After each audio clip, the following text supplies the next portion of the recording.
Hello students, how are you? I hope all of you fine. Student, today we are going to discuss a new topic of chapter electromagnetic induction, that is self induction. तो self induction के बारे में हम discuss करते हैं आज. Self induction, what is the self induction?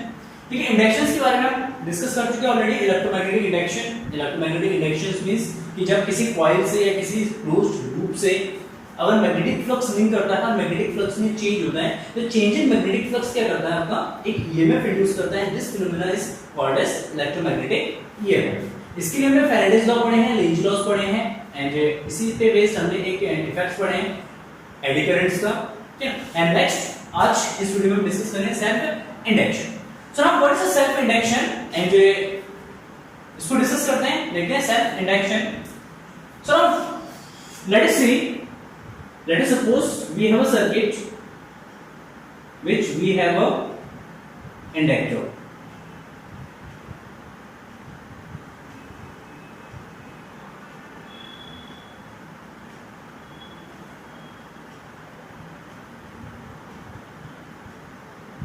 This is a tapping. एक circuit है, इस सर्किट में हम स्टडी करते हैं, इस सर्किट को ऑब्जर्व करते हैं. यहाँ पे देन यहां पे देखिए, ये जो हमारे पास एक सर्किट है, इस सर्किट में यहां पे एक हमारे पास सोलेनॉइड है, एंड सोलेनॉइड को हम ऑर्डिनरी लैंग्वेज में इसको हम कह सकते हैं inductor. This is a inductor. इसको कहते हैं इंडक्टर. क्या कहते हैं? इंडक्टर. तो इंडक्टर में इसमें हमने ऑब्जर्व किया है कि जैसे ही हम कीज को ऑन करते हैं, जैसे हम यहां से कीज को ऑन करेंगे तो क्या होगा कि इस सर्किट में करंट फ्लो होगा. लेट अस सपोज कितना करंट फ्लो हो रहा है, मैक्सिमम इसमें 10 एंपियर का करंट फ्लो हो सकता है. मान लेते हैं फॉर एग्जांपल्स, मान लेते हैं कि जैसे हमने यहां पे इस की को ऑन किया, इसको ऑन करते हैं, इसमें करंट फ्लो होना स्टार्ट हुआ. जैसे इसमें से करंट फ्लो होना स्टार्ट करेगा तो अचानक से 10 एंपियर तक तो नहीं पहुंच जाएगा ना, वो इंस्टेंटली करंट क्या होगा, धीरे धीरे धीरे ग्रेजुअली क्या होगा, इंक्रीज होगा. मतलब करंट 0 से 1 एंपियर, फिर 1 से 2, फिर 2 से 3, 3 से 4, 4 से 5, 5 से 6, 6 से 7, एंड 7 से 8, 8 से 9, एंड 9 से फिर 10 पे पहुंचेगा. ऐसे नहीं कि अचानक से वो 0 से 10 पे पहुंच जाएगा. इंस्टेंटली वो 0 से 10 पे नहीं पहुंचेगा. एंड इंस्टेंटली जैसे हम सर्किट को ऑफ करते हैं तो इस ऑफ करने के प्रोसेस में इंस्टेंटली करंट 10 से 0 नहीं हो जाएगा. 10 से 9 एंपियर फ्लो होगा, 9 से 8, 8 से 7, 7 से 6, 6 से 5, 5 से 4, 4 से 3, 3 से 2, 2 से 1, 1 से 0 होगा. मतलब जब करंट इंक्रीज होता है तो उसको कुछ टाइम वहां पे चाहिए होगा करंट को इंक्रीज होने में, या जब करंट डिक्रीज होगा तो उसको डिक्रीज होने में कुछ टाइम चाहिए होगा. जैसे आप इंस्टेंटली क्या करते हैं, इस सर्किट को ऑन करते हैं, जैसे आप किसी बल्ब को ऑन करते हैं तो इंस्टेंटली वो ग्लो नहीं करता, वो धीरे से ग्लो करता है, कुछ टाइम लगता है, और जैसे ही आप ऑफ कर देते हैं तो उसको ग्लो को लो होने में कुछ टाइम वहां पे लगता है. It means current gradually increase होता है एंड ग्रेजुअली डिक्रीज होता है. वो इंस्टेंटली इंक्रीज नहीं होता, इंस्टेंटली डिक्रीज नहीं होता. तो इस प्रोसेस में होगा क्या? So now we have a inductor, जैसे ही यहां पे इंस्टेंटली थोड़ा सा करंट फ्लो होगा, इंस्टेंटली थोड़ा सा, लेट अस सपोज इसमें 1 एंपियर का करंट फ्लो होगा 0 से 1. जैसे 0 से 1 एंपियर करंट फ्लो होगा तो 0 से 1 एंपियर के प्रोसेस में देखिए 0 एंपियर पे यहां पे मैग्नेटिक फील्ड कितना था, 0. अब मैग्नेटिक फील्ड जब इसमें करंट I 1 एंपियर फ्लो होगा तो इसमें कुछ मैग्नेटिक फील्ड क्रिएट होगा. तो मैग्नेटिक फील्ड यहां पे जनरेट होगा 0 से, लेट अस सपोज कितना, मान लो 1 टेस्ला क्रिएट हुआ, मान लो फॉर एग्जांपल. तो यहां पे मैग्नेटिक फील्ड 0 से 1 टेस्ला इंक्रीज करेगा, तो मैग्नेटिक फील्ड भी क्या होगा, ग्रेजुअली इंक्रीज करेगा ना. जब ग्रेजुअली मैग्नेटिक फील्ड इंक्रीज करेगा तो इस कॉइल से जो मैग्नेटिक फील्ड पास होगा, ये मैग्नेटिक फील्ड जो इस करंट के कारण, जो इस सर्किट में जो करंट फ्लो रहा है, इस करंट के कारण जो मैग्नेटिक फील्ड यहां पे जनरेट हो रहा है, ये मैग्नेटिक फील्ड जब इससे लिंक करेगा तो मैग्नेटिक फ्लक्स या मैग्नेटिक फील्ड ये दोनों करंट के साथ इंक्रीज होगा. मतलब ग्रेजुअली करंट को इंक्रीज करेंगे, देन मैग्नेटिक फील्ड भी आपका क्या होगा, इंक्रीज होगा. एंड जब मैग्नेटिक फील्ड यहां से इंक्रीज होगा, it means magnetic flux increase होगा. एंड मैग्नेटिक फ्लक्स इंक्रीज होने का मींस है कि मैग्नेटिक फ्लक्स हमारा चेंज हुआ है. जब मैग्नेटिक फील्ड इंक्रीज होगा तो मैग्नेटिक फील्ड इंक्रीज होने से क्या होगा, मैग्नेटिक फ्लक्स इंक्रीज होगा, एंड मैग्नेटिक फ्लक्स इंक्रीज होने से इट मींस कि यहां पे चेंज इन मैग्नेटिक फ्लक्स होगा, जो फाई है वो क्या होगा, चेंज होगा। And we know that according to electromagnetic induction जहां पे फ्लक्स चेंज होता है तो change in flux will produce a induced EMF और ना induced current, and according to Lenz law ये जो करंट यहाँ पे इंड्यूस होगा ये पहले क्या करेगा, जो मैग्नेटिक फ्लक्स चेंज हो रहा है उस चेंज को अपोज करेगा। सो नाउ यहाँ पे मैग्नेटिक फील्ड इनिशियली जीरो है तो नेचर क्या चाहेगा कि यहाँ पे इनिशियली मैग्नेटिक फील्ड जीरो रहे, तो क्या करेगा, उसको अपोज करेगा। जब उसको अपोज करेगा तो यहाँ पे इसी कॉइल के अंदर इसी करंट के, जो करंट इसमें फ्लो हो रहा है आई, इसी के अपोजिट डायरेक्शन में एक करंट क्या करेगा, ये कॉइल इंड्यूस करेगा। इनिशियली जब हमने सर्किट को क्या करा, ऑन करा, तो सर्किट को ऑन करेंगे विद इन कुछ सेकंड के अंदर यहाँ पे क्या होगा, एक करंट इंड्यूस होगा। ये इंड्यूस करंट है, ये करंट इंड्यूस हुआ किसके, इस करंट के अपोजिट डायरेक्शन में, ताकि वो अपोजिट डायरेक्शन में मैग्नेटिक फील्ड बना सके और यहाँ पे जो मैग्नेटिक फील्ड चेंज हो रहा है उसको क्या कर सके, अपोज कर सके। तो ये जो प्रोसेस है, ये जो इंड्यूस्ड करंट हो रहा है, ये इसी कॉइल में हो रहा है जिस कॉइल से करंट फ्लो हो रहा है। तो ये सेल्फ के करंट सेल्फ कॉइल में एंड सेल्फ करंट को क्या कर रहा है, वो अपोज कर रहा है। देन दिस यहाँ पे जो इंडक्शन, यहाँ पे जो करंट इंड्यूस हो रहा है, यहाँ पे जो ईएमएफ इंड्यूस हो रहा है, तो इसी इंडक्शन को कहेंगे सेल्फ इंडक्शन। सेम जैसे सर्किट को हम क्या करेंगे, ऑफ करेंगे, सर्किट को ऑफ करेंगे, तो सर्किट को ऑफ करने से क्या होगा, नेक्स्ट प्रोसेस सर्किट में बनाता हूं यहां पे आपके लिए।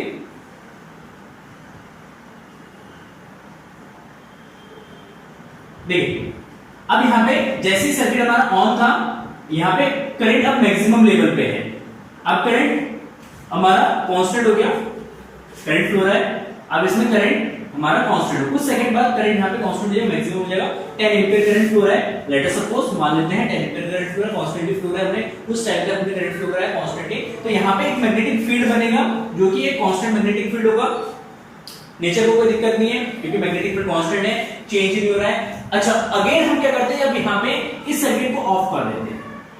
अगर आई कांस्टेंट है तो उस केस में यहां पे आपका मैग्नेटिक फील्ड कांस्टेंट होगा, और उसके बाद हमने सर्किट को क्या कर दिया, यहां पे ब्रेक कर दिया। जैसे ही सर्किट को ब्रेक करेंगे तो करंट यहां पे अब रिड्यूस होगा, current will be reduce. If current will be reduce then we know that magnetic field also will reduce. अगर करंट रिड्यूस होगा, करंट डिक्रीज होगा तो मैग्नेटिक फील्ड डिक्रीज होगा, एंड मैग्नेटिक फील्ड डिक्रीज होगा तो मैग्नेटिक फील्ड डिक्रीज होने से क्या होगा, यहां पे आपका जो मैग्नेटिक फ्लक्स है डेल्टा फाई उसमें चेंज होगा, वो हमारा रिड्यूस होगा।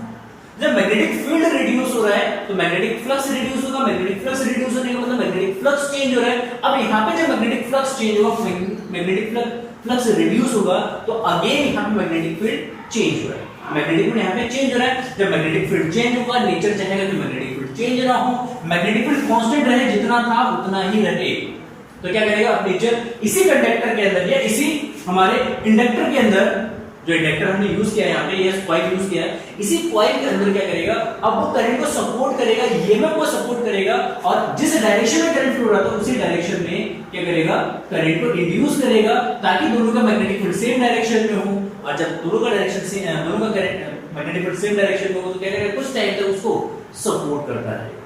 क्या करेगा, कुछ टाइम तक उसको सपोर्ट करेगा। जब उसको सपोर्ट करेगा तो क्या करेगा, उसी के डायरेक्शन, जैसे लेट्स सपोज अगर इस डायरेक्शन में पहले मैग्नेटिक फील्ड बन रहा था तो ये जो इंड्यूस करंट है वो भी इसी डायरेक्शन में क्या करेगा, मैग्नेटिक फील्ड बनाएगा, और ये कोशिश करेगा कि मैग्नेटिक फील्ड वहां पे कैसा रहे, कांस्टेंट है, कांस्टेंट मैग्नेटिक फील्ड बना रहा है।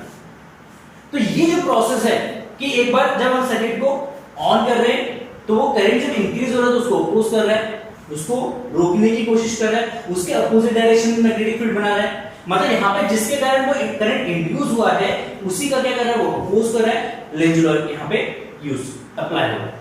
सेकंड केस में जब हमने सर्किट को ऑफ किया तो सर्किट को ऑफ जैसे हम कर रहे हैं तो क्या हुआ, हमने क्या ऑब्जर्व किया, हमने ये ऑब्जर्व किया कि करंट अब इस डायरेक्शन में इंड्यूस हो रहा है कि अब वो जो करंट मैग्नेटिक फील्ड रिड्यूस हो रहा था उसको सपोर्ट कर रहा था कि मैग्नेटिक फील्ड अब रिड्यूस ना हो। तो जिस डायरेक्शन में करंट यहाँ पे फ्लो हो रहा था उसी डायरेक्शन में क्या कर रहा है, करंट को इंड्यूस कर रहा है। यहाँ पे सेम डायरेक्शन में induce current and flowing current का डायरेक्शन सेम होगा, यहाँ पे induce current and conducting current का जो डायरेक्शन है वो क्या होगा हमारा अपोजिट। तो ये जो प्रोसेस है ये एक ही कंडक्टर के कारण, सॉरी एक ही कॉइल के अंदर या एक ही इंडक्टर के अंदर ये क्रिएट हो रहा है, ठीक है। तो इसीलिए इस इंडक्शन को, इस इलेक्ट्रोमैग्नेटिक इंडक्शन को हम कहते हैं self induction. This phenomena is called as self induction. तो डिफाइन करते हैं सेल्फ इंडक्शन का। सेल्फ इंडक्शन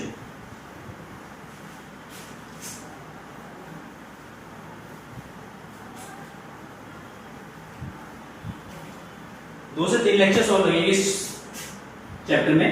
तो सेल्फ इंडक्शन के definitions, the self induction is a phenomena of production, self induction is a phenomenon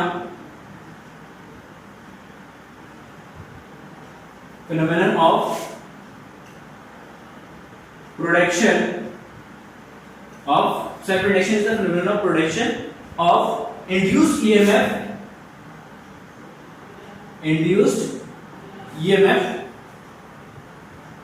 in a coil, induced EMF in a coil by changing the magnetic flux when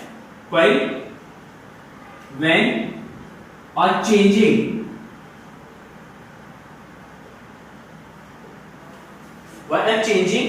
current passing through it, when changing current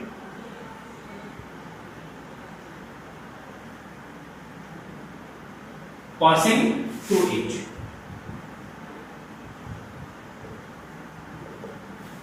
ठीक है, self induction is a phenomena of production induced EMF in a coil when a changing current passing through it. मतलब एक changing current जब उस coil से पास होता है तो उस चेंजिंग करंट के कारण उसमें इंड्यूस ईएमएफ होता है, ईएमएफ इंड्यूस होता है, और इस फिनोमेना को हम क्या कह रहे हैं, सेल्फ इंडक्शन है।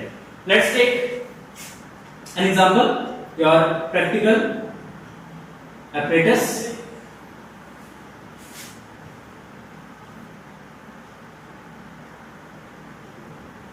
We have a bulb which is connected in parallel. This is a cell, this is a trapping key, this is a trapping key। देखिए एक सर्किट है, डेमोंस्ट्रेशन है, डेमोंस्ट्रेट करते हैं एक एक्सपेरिमेंट को। यहाँ पे हम क्या ऑब्जर्व करते हैं कि जब एक इंडक्टर को एक बल्ब के साथ पैरेलल में कनेक्ट करते हैं एंड पैरेलल में एक सेल या बैटरी को एक ट्रैपिंग की के साथ कनेक्ट कर देते हैं, ठीक। इसके साथ रेजिस्टर वगैरह भी आप ऐड कर सकते हैं, कोई दिक्कत नहीं है, ठीक। एक रेजिस्टर मतलब एक रेजिस्टर आप कनेक्ट कर लेंगे, कोई दिक्कत नहीं होगा। तो हमने यहाँ पे ऑब्जर्व ये करते हैं कि जैसे ही हम इस सर्किट को क्या करते हैं, ऑन करते हैं, जैसे सर्किट को ऑन करेंगे तो क्या होगा कि ये जो बैटरी है, इस बैटरी के कारण करंट फ्लो होगा सर्किट में, कुछ करंट इधर जाएगा, कुछ करंट यहां जाएगा, करंट यहां पे फ्लो होगा पूरे सर्किट में। जैसे करंट इस सर्किट में फ्लो होगा तो हमने ये ऑब्जर्व किया है कि जब इस इंडक्टर से करंट पास होगा या इस सोलेनॉइड से जब करंट पास होता है तो हमने ये ऑब्जर्व किया है कि इनिशियली ये क्या करता है, जो करंट इसमें से फ्लो हो रहा है उसको अपोज करता है। जब उसको अपोज करता है तो उसके अपोजिट डायरेक्शन में क्या करता है, एक करंट इंड्यूस करता है। करंट क्या करता है, इंड्यूस करता है उसके opposite direction.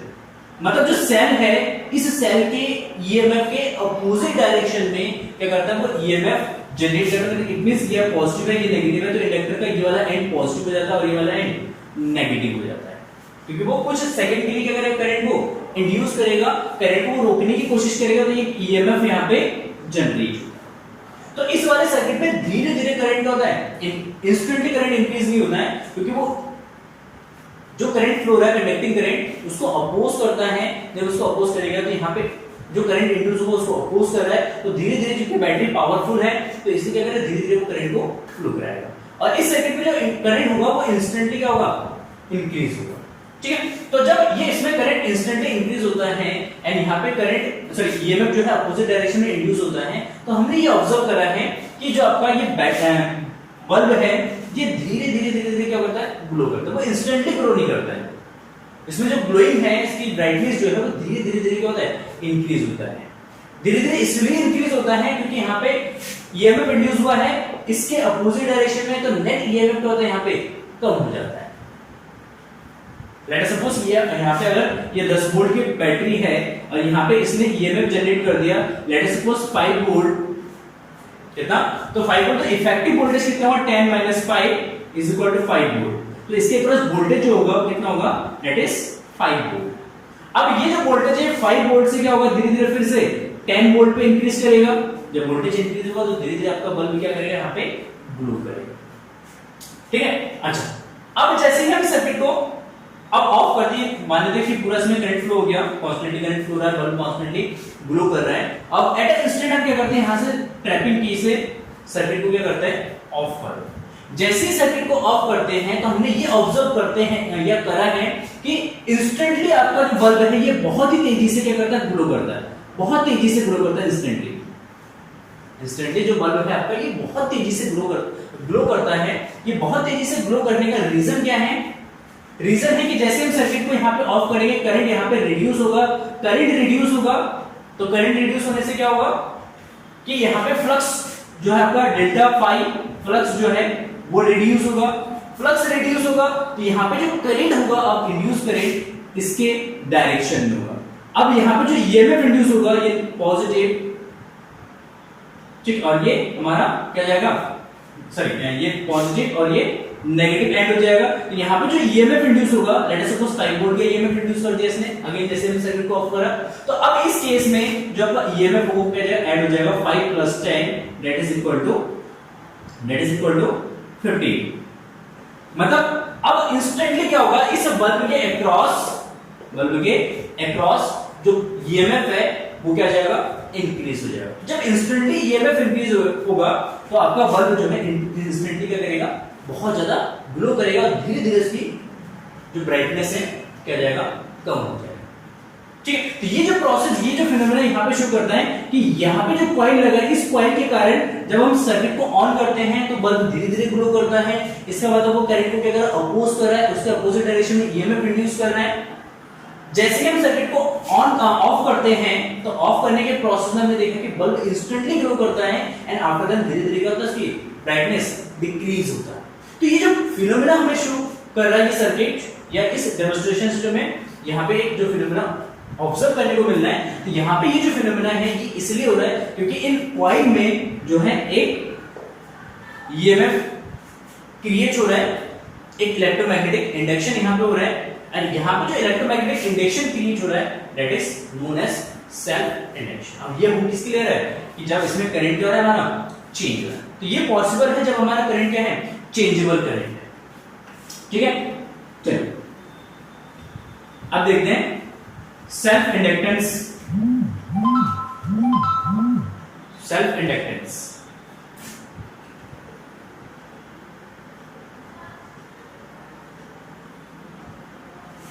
this is also known as self inductance coefficient या coefficient of self induction।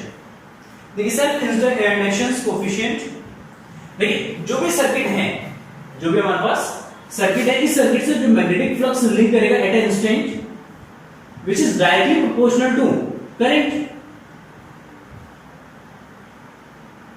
जैसे ये सर्किट है, इस सर्किट से जो आपका मैग्नेटिक फ्लक्स जो लिंक करेगा फाई, ये मैग्नेटिक फ्लक्स किस पे डिपेंडेंट है, करंट पे।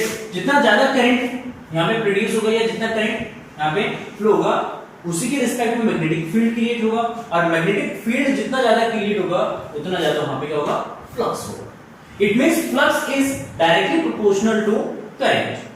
ठीक है, so magnetic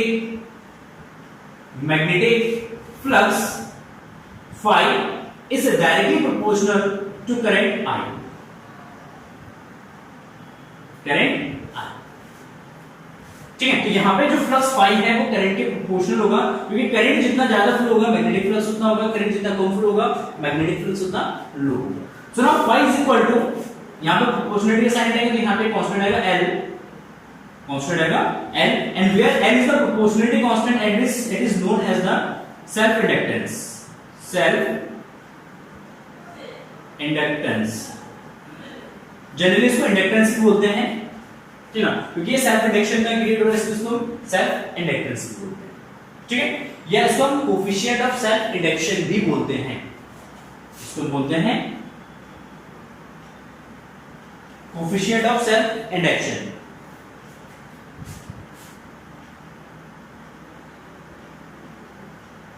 coefficient of self induction, ठीक है, कोफिशिएंट ऑफ सेल्फ इंडक्शन भी इसको हम बोलते हैं। तो यहां पे इंड्यूस्ड ईएमएफ कितना हुआ, induced EMF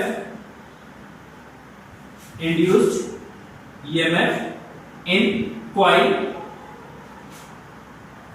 that is EMF E is equal to minus d phi upon dt, minus d phi upon dt. Minus is showing that it is always oppose the change of magnetic field, sorry, magnetic flux, rate of change of magnetic flux. So now minus phi is equal to L I, तो d upon dt L I, and L is constant, तो यहाँ पे जाएगा L constant हो जाएगा, तो minus का L di upon dt, di upon dt। तो यहाँ से अगर सेल्फ इंडक्टेंस निकालेंगे L, तो L इज इक्वल टू जाएगा हमारा minus E upon di upon dt। सो ना unit of inductance, unit of inductance, जो इंडक्टेंस है इसका यूनिट हो जाएगा आपका, देखिए इसका यूनिट हो जाएगा वोल्ट पर एम्पियर पर सेकंड। तो जो वोल्ट सेकंड पर एम्पियर लिख सकते हैं इसको, वोल्ट सेकंड पर एम्पियर, एंड वोल्ट सेकंड पर एम्पियर को हम बोलते हैं इसको हेनरी। क्या बोलते हैं इसको, हेनरी बोला जाता है, हेनरी, इसको बोला जाता है हेनरी। तो जस्ट हम इंडक्टेंस को मेजर करते हैं किसमें, हेनरी में, इसको किसमें मेजर करेंगे, हेनरी में मेजर करेंगे। So now we can define 1 henry, 1 henry को हम डिफाइन कर सकते हैं, लेट अस अज्यूम कि किसी भी सर्किट में देखिए यहां से L is equal to epsilon by di upon dt। ठीक है, नेगेटिव साइन यहां पे बस शो कर रहा है किसको, अपोजिट डायरेक्शन को शो कर रहा है, बस मैग्नीट्यूड ले लेते हैं यहां पे। If E is equal to 1 volt and di upon dt is equal to 1 ampere per second, 1 ampere per second, then we get L is equal to 1 by 1 is equal to 1 Henry। इसको H से symbol H से represent करते हैं, capital H से, ठीक है। तो L is equal to 1 Henry, it means अगर किसी भी कंडक्टर से या किसी भी कॉइल से जो करंट पास हो रहा है उसमें करंट अगर चेंज होता है 1 एम्पियर पर सेकंड के रेट से, किसी कॉइल से जो करंट पास हो रहा है उस करंट में चेंजिंग है 1 एम्पियर पर सेकंड, एंड उसके कारण उस कॉइल के अक्रॉस जो ईएमएफ जनरेट होता है वो आपका 1 वोल्ट हो, देन उस कंडक्टर का, सॉरी उस इंडक्टर का या कॉइल का जो इंडक्टेंस होगा दैट इज 1 हेनरी, कितना होगा 1 हेनरी। तो 1 हेनरी की डेफिनेशन हो जाएगा the self inductance of a coil, the self inductance of a coil said to be 1 Henry, said to be 1 Henry, 1 Henry if an induced EMF, if one induced EMF, sorry, an induced EMF, an induced EMF 1 volt, induced EMF is 1 volt, induced EMF of 1 volt is set up by changing the current, by changing the current of 1 ampere per second in coil, ठीक है। तो 1 Henry की definition, तो self inductance of a coil said to be 1 henry if one induced EMF. An induced EMF of 1 volt is set up by changing of current of 1 ampere per second in a coil. मतलब उस coil में अगर current में change होता है 1 ampere पर second, उसके कारण अगर उसमें 1 वोल्ट का ईएमएफ इंड्यूस हो रहा है, देन उस कंडक्टर का जो सेल्फ इंडक्टेंस होगा that is called 1 henry. That is called 1 henry. Is it clear? No doubt. Now next is self inductance of a solenoid. Self inductance of a solenoid मतलब किसी solenoid का self inductance कितना होता है वो कैसे calculate करें. सुनो,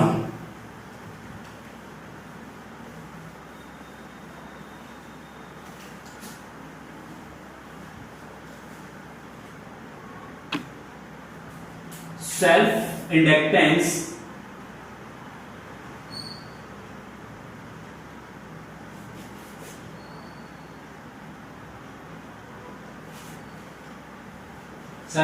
of solenoid along solenoid. So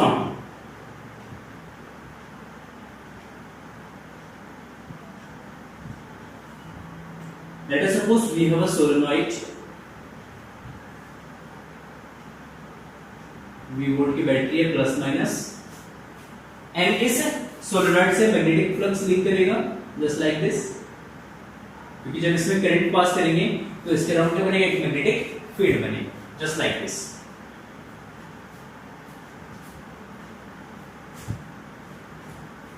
current I is flowing through it. Current I is flowing through it. So अब ये जो हमने सोलेनॉइड यूज किया, एक लॉन्ग सोलेनॉइड यूज किया है. लेट अस सपोज उसकी लेंथ है L. Length of solenoid is L, and N is the number of turns in per unit length. N is equal to number of turns in per unit length. Per unit length, then total length, total turns, total number of turns, number of turns. अगर इसके पर unit length में n turns है, solenoid की length L है, then we know that total number of turns capital N is equal to n into L, small n into L. ये number of turns हो जाएगा इसमें कि वायर के कितने टर्न्स हैं. Is it clear? And magnetic field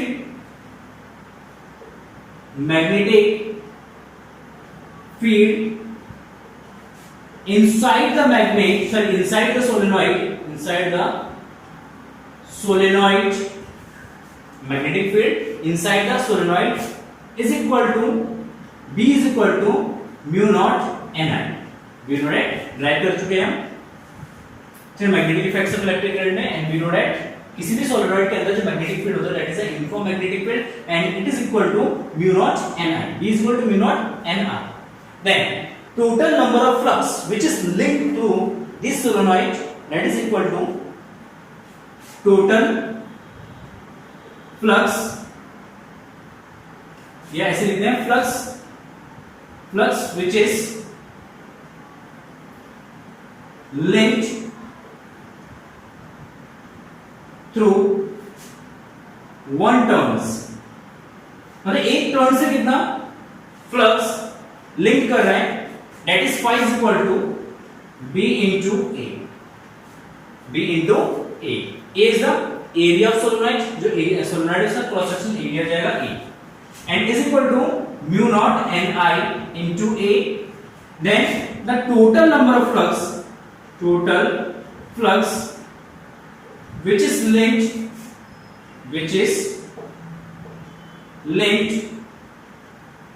through total number of turns, मतलब जो टोटल नंबर ऑफ टर्न्स है, in total number of turns से कितना मैग्नेटिक फ्लक्स या मैग्नेटिक फ्लक्स लिंक करेगा दैट इज फाई. इसको फाई डैश से रिप्रेजेंट करना, phi is equal to phi dash into total number of turns that is n, and phi dash is equal to mu naught NiA into N is equal to NL. ये जो है NL. So now ये जो mu naught N square IAL, that is 5. अब यहां पे हम observe करेंगे, हमें निकालना सेल्फ इंडक्टेंस. क्या निकालना? Self inductance. Then self inductance of solenoid, self inductance of a solenoid, that is equal to L. इसको रिप्रेजेंट करेंगे L is equal to 5 upon I. क्या है 5 upon I? Because 5 is equal to Li, then L is equal to 5 upon I. So now 5 is equal to mu naught n square I AL divided by I, then I से cancel, then mu naught n square AL Henry.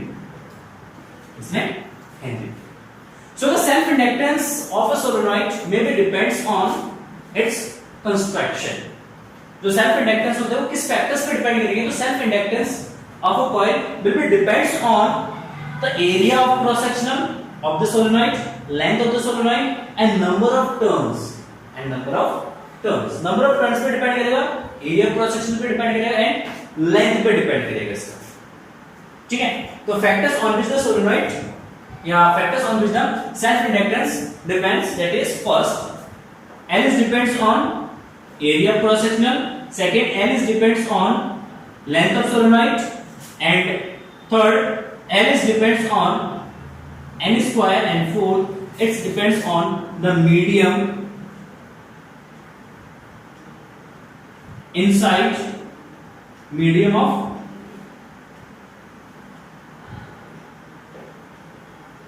inside the conductor, solenoid.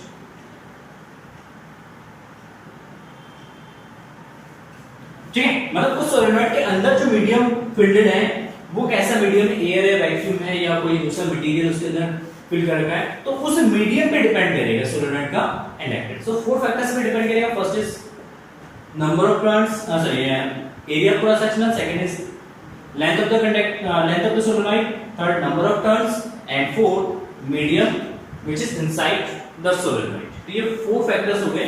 तो इन four factors पे क्या करेंगे, आपका पूरा self inductance जो है वो डिपेंड करेगा. ठीक है, क्लियर है? सो नाउ आई होप सारे पॉइंट्स आपको क्लियर हुए होंगे, and thank you for watching this video. Have a nice day. Bye bye.